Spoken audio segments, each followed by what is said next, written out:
students, myself Khyati Vyas from JMP English Medium Saraswati Group of Education. Today I am conducting this session for grade 4 and subject is SS. We are discussing chapter number 1 from your semester number 2 and the chapter's name is Agriculture and Minerals, and this is my session number 5 for this chapter. So kids, in the previous sessions we have already completed explanation part of this chapter. I had also sent worksheets in which I have covered all the important points related to this chapter. In today's session, we will start with discussing the exercise given in the textbook, which is at the end of this chapter. So we will discuss all the answers to this exercise. In this exercise, you are having map the following, true or false, choose the correct answer, unscramble the letters to form the correct words, and answer the following questions. These are the main questions given in the end of the chapter. So we will discuss all the answers. So I hope you know what system we follow. Yes, आपको क्या करना है? Yes, take a pencil and an eraser. Pencil eraser लेकर आप video देखोगे और जैसे जैसे हम आंसर डिस्कस करेंगे तो उन आंसर्स को आप अपनी टेक्स्ट बुक में टिक करते जाना along with the वीडियो के साथ साथ आप अपनी टेक्स्ट बुक में इन आंसर्स को पेंसिल की मदद से टिक करोगे. डू नॉट यूज पेन का इस्तेमाल नहीं करना है. क्लियर? सो एक बार इस चैप्टर में हमने क्या सीखा था रिवाइज कर लेते हैं and then we will start discussing the answers to the exercise questions. In this exercise, we discussed regarding agriculture and minerals in India. India में एग्रीकल्चर और इंडिया के मिनरल्स के बारे में डिस्कस किया था. एग्रीकल्चर में हमने मेनली ये पढ़ा कि क्रॉप्स जो है जो हम ग्रो करते हैं फील्ड में वो 2 टाइप्स के होते हैं, फूड क्रॉप्स, कैश क्रॉप्स. इसके अलावा डिपेंडिंग ऑन द सीजन भी राबी क्रॉप और खरीफ क्रॉप के बारे में हमने डिस्कस किया था. फूड क्रॉप्स कौन कौन से हैं जो डायरेक्टली खाने के लिए यूज करते हैं, जैसे कि राइस, व्हीट, मिलेट, पल्सेस, ये सारे फूड क्रॉप्स हैं. कैश क्रॉप्स का मतलब क्या है? जो क्रॉप्स को हम मार्केट में बेच के उनको किसी और फील्ड में रॉ मटेरियल की तरह यूज करके उनसे कोई और अलग चीज बनाई जाए. जैसे कि कॉटन है तो कॉटन का डायरेक्ट यूज नहीं होता है. कॉटन को हम इंडस्ट्री वालों को बेचते हैं. उन इंडस्ट्री वालों को, कॉटन इंडस्ट्री वालों के लिए वो कॉटन जो है वो रॉ मटेरियल है. फिर उस कॉटन की मदद से वो कॉटन से बनी अलग अलग चीजें जैसे कि कपड़े हैं, बैग्स है, ये सारी चीजें बनाते हैं. तो इस तरह के जो चीजें होती है, इस तरह के क्रॉप्स को कैश क्रॉप्स कहा जाता है. एग्जाम्पल शुगर केन, क्योंकि शुगर केन से शुगर बनता है. Then jute, cotton, oil seeds, coconut, tea, coffee and spices. Spices मतलब मसाले. ये सारे कैश क्रॉप्स हैं. देन मिनरल्स में 2 टाइप्स के मिनरल्स हैं, मेटालिक एंड नॉन मेटालिक. कौन कौन से? 2 types of minerals are metallic minerals and non metallic minerals. Metallic minerals जो मेटल्स हैं उनमें है iron, copper, gold, silver, manganese and aluminium. इन सारे मेटल्स को हम अलग अलग यूजेस में लेते हैं. जैसे कि कॉपर की हाईएस्ट यूज किस में होती है? इलेक्ट्रिक वायर्स बनाने में. उसी तरह से नॉन मेटालिक मिनरल्स, जो मिनरल्स तो है मगर मेटल नहीं है, तो वो कौन कौन से हैं? माइका, लाइमस्टोन, कोल, पेट्रोलियम, नेचुरल गैस. ये भी मिनरल्स है मगर वो मेटल नहीं है. तो इन सारी चीजों को हमने इस चैप्टर में डिस्कस किया था. Now coming to the exercise part. Be ready with your pencil and eraser. तो let us start discussing the answers to the questions given in the exercise. Exercise which is there in page number 272 in your textbook. Main question 1, match the following. I am reading column A for you. Column A, option A, food and cash crops. B, rice. C, sugarcane. D, mica and limestone. E, petrol. Now column B, option 1, cash crop. 2, non-metallic minerals. 3, 2 types of crops. 4, used as fuel. 5, food crop. So now let us start matching them. इन columns को match कर लेते हैं. Column A, food and cash crops. Food and cash crops, तो इसको हम कहां पर मैच करेंगे? Yes, column B, option number 3, 2 types of crops. ये क्या है? Food and cash crops. They are nothing but 2 types of crops. So you will match A with number 3.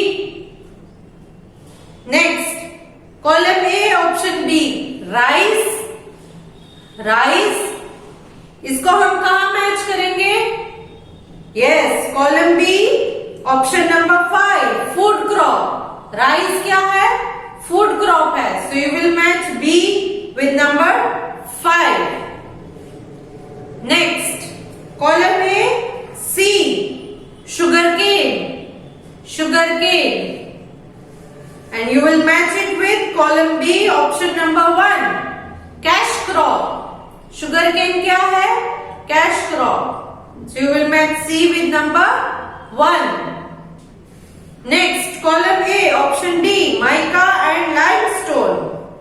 Mica and limestone. You will match it with column B, option number 2, non-metallic minerals. ये non-metallic minerals है. So you will match D with number 2. Next, E, column A, option E, petrol. Petrol. Yes. Now you will match it with column B, option number 4, used as fuel. Fuel. ईंधन की तरह use करते हैं vehicles में. Petrol डाल के उससे जो एनर्जी प्रोड्यूस होती है उससे वो व्हीकल चलता है. So used as fuel. I hope you have marked all the answers. Let us check if your answers are right. You will match A with number 3, B with number 5, C with number 1, D with number 2, and E with number 4. Done? Let's move on to the next main question. Write T for true and F for false. तो जो सही statement है, true statement है, उसमें T लिखना है and में, और जो गलत स्टेटमेंट है, फॉल्स स्टेटमेंट है, उसमें F लिखोगे at the end. Now A, rice and wheat are not the main food crops in India. Rice and wheat ये तो मेन फूड क्रॉप नहीं है इंडिया के. Is it true? No, it is false. So right F, क्योंकि rice जो है वो south and eastern states का स्टेपल फूड माना जाता है, एंड व्हीट जो है वो वेस्ट एंड नॉर्थ का स्टेपल फूड माना जाता है. सो राइस एंड व्हीट तो मेन फूड है. ओके, यहाँ पर नॉट द मेन फूड दिया है, बट ये मेन फूड है, स्टेपल फूड है. So this statement is false. Next, B, cash crops help farmer to earn money. Cash crop से फार्मर्स पैसे बना सकते हैं. पैसे बना सकते हैं मतलब कमाना, पैसे कमा सकते हैं. उनको बेचकर पैसे कमा सकते हैं. कैश क्रॉप्स को बेचकर फार्मर पैसे कमाएंगे. Yes, it is true. So right T. Next, C, sugarcane is used for making salt. Sugarcane से नमक बनता है, salt बनता है. Is it true? No, it is false. गलत है, शुगर केन से शक्कर बनती है, शुगर बनता है, सॉल्ट नहीं बनता है. Okay, so this is false, right? F. Next D. There are 3 types of minerals. Minerals में 3 टाइप्स आते हैं? No, it is false. सिर्फ 2 type, metallic and non metallic. So only 2 types. Here they have given you 3 types. So this is false statement. So write F. Next E. Limestone is used for making cement. Limestone से cement बनाया जाता है. Is it true or false? Yes, it is true. So write T. Now let's check if your answers are correct or not. A is false, B true, C false, D false, E true. Clear? Let's move on to the next main question. Choose the correct answer. यहां पर आपको नीचे options में से correct answer कौन सा है उस पर टिक करना है. Clear? A. Crops which are harvested in summer month are called dash. Summer month में हार्वेस्ट किया जाता है, जिनका कटिंग किया जाता है, विंटर में सो करके समर में हार्वेस्ट किया जाता है, उन क्रॉप्स को क्या कहते हैं? Options are number 1 kharif crops, number 2 rabi crops, number 3 food crop, number 4 cash crop. Answer is yes, number 2 rabi crops. Next B. Which of the following is a plantation crop? इनमें से कौन सा है जो प्लांटेशन क्रॉप है, बहुत बड़े एरिया में लार्ज स्केल में जिसे ग्रो किया जाता है? Number 1 rice, number 2 wheat, number 3 rubber, number 4 oil seeds. Answer is number 4 oil seeds. Next C. Which of the following is used for making aeroplanes? Aeroplanes बनाने में इनमें से किस चीज का यूज किया जाता है? Number 1 iron, number 2 copper, Number 3 manganese, number 4 aluminium. Answer is number 4 aluminium. Next D. Coal is used for dash.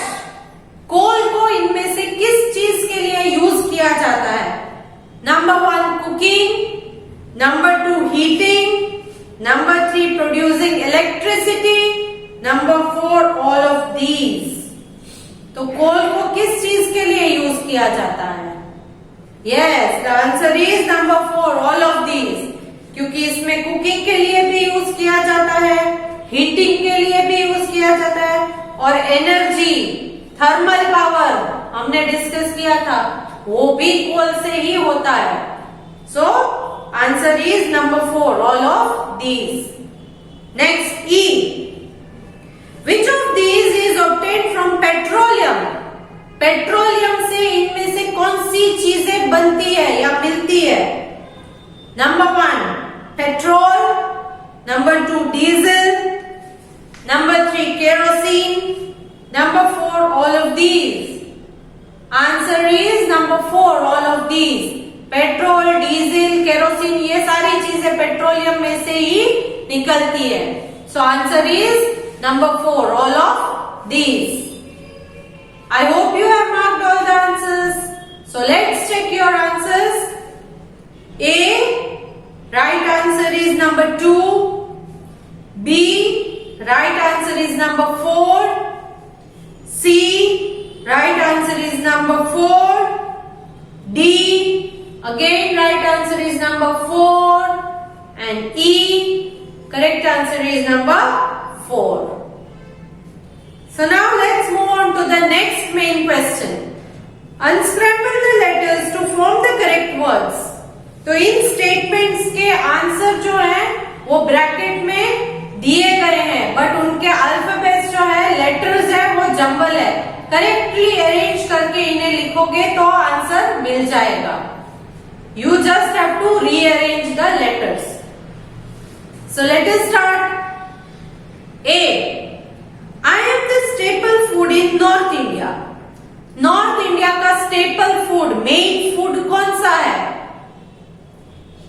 हमने दो टाइप के staple food के बारे में डिस्कस किया था, एक था राइस, एक था व्हीट। तो ये स्पेलिंग जो है वो किस चीज का spelling? Yes, it is wheat. It is wheat. Next, B. I am used for making jaggery. गुड़ बनाने के लिए, जैगरी बनाने के लिए काम आता है ये। जैगरी किस चीज से बनती है? गुड़ किस चीज से बनता है? आंसर इज शुगर केन, गन्ना, सेरडी। Next, C. I am used in electrical wire. Electrical wires में किस चीज का यूज किया जाता है? Answer is copper. Copper. Next, D. I am extracted from bauxite. Bauxite में से मुझे अलग करके एक्सट्रैक्ट किया जाता है। It is aluminium. Aluminium. Next, E. Deep wells are dug to reach me. Deep well खोदे जाते हैं ताकि मुझे बाहर निकाला जा सके। सो किस चीज के लिए हम डीप वेल बनाते हैं? Answer is petroleum. Answer is petroleum. Clear? So now next main question is answer the following question. तो इनके आंसर्स में यहां पर डिस्कस करूंगी। आप अपनी पेंसिल नीचे रख दीजिए and listen carefully what ever I am explaining. In question के आंसर्स को मैं जो एक्सप्लेन करती हूँ वो आप केयरफुली सुनिएगा। ओके? जो पीडीएफ आपके पास आएगी उनमें ऑलरेडी आंसर्स होंगे, तो उसमें से देख के आप आंसर कॉपी करके अपनी सीडब्ल्यू में लिख सकते हो। बट अभी के लिए इनके एक्सप्लेनेशन को, मतलब जो मैं समझाती हूँ वो आप समझने की कोशिश कीजिएगा। Clear? Okay. Question A. Why is India called an agricultural country? India को एग्रीकल्चरल कंट्री क्यों कहा जाता है? Answer, India is called an agricultural country because 3/5 of its population depend on agriculture. क्योंकि 3/5 पॉपुलेशन जो इंडिया की है वो एग्रीकल्चर के ऊपर ही डिपेंडेड है, इसीलिए इंडिया को एग्रीकल्चरल कंट्री कहा जाता है। Clear? Next, B. Explain the terms food crop and cash crop with example. Food crop और कैश क्रॉप, इन दो टर्म्स को आप एग्जाम्पल के साथ एक्सप्लेन कीजिए, ऐसा कहा गया है। आंसर, फूड क्रॉप पहले, crops grown for human and livestock consumption. Consumption मतलब खाने पीने के लिए, लाइवस्टॉक मतलब एनिमल्स जो होते हैं उनके लिए। इंसान और लाइवस्टॉक के कंजम्पशन के लिए जो उगाए जाते हैं उनको फूड क्रॉप कहा जाता है। For example rice and wheat. Rice and wheat. Next is cash crop. Cash crops, crops grown for selling are called cash crops. जिनको सेलिंग के लिए, बेचने के लिए उगाया जाता है उनको कैश क्रॉप्स कहते हैं। For example jute and sugar cane. Jute and sugar cane.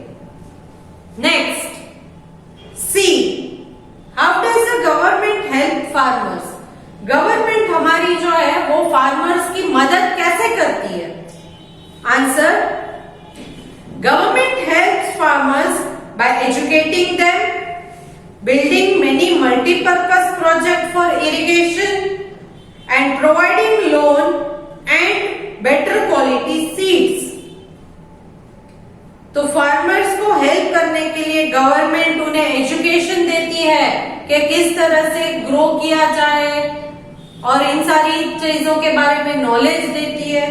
Then multipurpose project, irrigation के लिए, उनके फील्ड में पानी पहुंचाने के लिए मल्टीपर्पज प्रोजेक्ट्स का कंस्ट्रक्शन किया जाता है। देन लोन देते हैं ताकि वो अच्छी क्वालिटी के सीड्स को खरीदे और अपने फार्म्स के लिए अच्छे नए इक्विपमेंट्स भी खरीद सके, तो लोन्स देती है। Clear? Next question D, which is the most important metal and why? सबसे इंपॉर्टेंट मेटल कौन सा है और क्यों वो मेटल सबसे इंपॉर्टेंट है? Answer is iron is the most important metal because it is used for making utensil. इससे utensils मतलब बर्तन बनते हैं, ब्रिजेस बनते हैं, जो फ्लाईओवर ब्रिजेस बनते हैं उनमें भी आयरन के रॉड लगते हैं, आपने देखा होगा। बिल्डिंग्स या मकान जहां भी कंस्ट्रक्ट हो वहां पर भी आपने आयरन के रॉड देखे हैं ना? यस, लोखंड के सरिये, यस, लोहे के सरिये। देन मशीन्स, अलग अलग मशीन्स को बनाने में आयरन का यूज किया जाता है। एंड टूल्स, अलग अलग टूल्स, जैसे कि आपके पास अगर स्क्रू ड्राइवर है, करेक्ट, देन हैमर है, तो ये सारे टूल्स भी आयरन से ही बने हैं, तो इसीलिए आयरन सबसे इंपॉर्टेंट मेटल माना जाता है। Next question E, why is it important to conserve our mineral resources? Mineral resources को कंजर्व यानी बचाना क्यों जरूरी है? Answer is, it is important to conserve our mineral resources because they are limited. क्योंकि वो बहुत लिमिटेड क्वांटिटी में है, खत्म हो जाएंगे तो फिर से नहीं मिलेंगे। ओके, बहुत लिमिटेड क्वांटिटी में है, because they are limited in quantity, we have to conserve them. Clear? Next question F, this is the last question. Why is it important for the government to help farmers? Government के लिए ये क्यों important है कि वो farmers की help करे? क्यों गवर्नमेंट को हेल्प करना चाहिए फार्मर्स की? Answer is, it is important for the government to help farmers because they are poor and cannot afford to use better means of agriculture or irrigation facility without the government's help. क्योंकि ये farmers, ज्यादातर farmers बहुत poor होते हैं, गरीब होते हैं और उनके पास इतनी नहीं होती है कि वो अपने, इतनी फैसिलिटी नहीं होती है कि वो अपने एग्रीकल्चर के टूल्स को अपग्रेड कर सके, नए टूल्स खरीद सके, इतने पैसे नहीं होते, और इरिगेशन, पानी के लिए भी कुछ प्रबंध कर सके, वो उतनी उनमें कैपेबिलिटी नहीं होती है। तो अगर गवर्नमेंट उनकी हेल्प करेगा तो फार्मर अच्छे क्रॉप्स ग्रो कर पाएगा। तो इस वजह से गवर्नमेंट फार्मर्स की हेल्प करे तो बेटर है। Clear? So here we come to the end of the discussion of the exercise portion of this chapter. इस चैप्टर की एक्सरसाइज हमने खत्म कर दी, साथ ही साथ इस चैप्टर को भी हम यहीं पर खत्म करते हैं। 5 सेशन में मैंने इस चैप्टर को एक्सप्लेन किया है।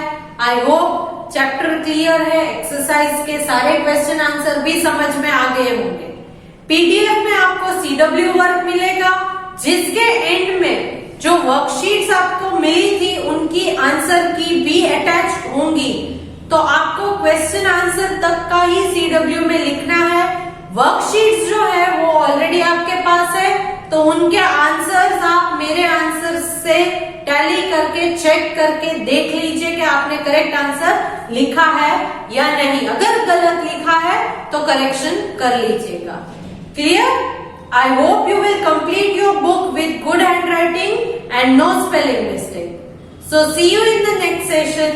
Next session we will start with the new chapter. Bye. Take care.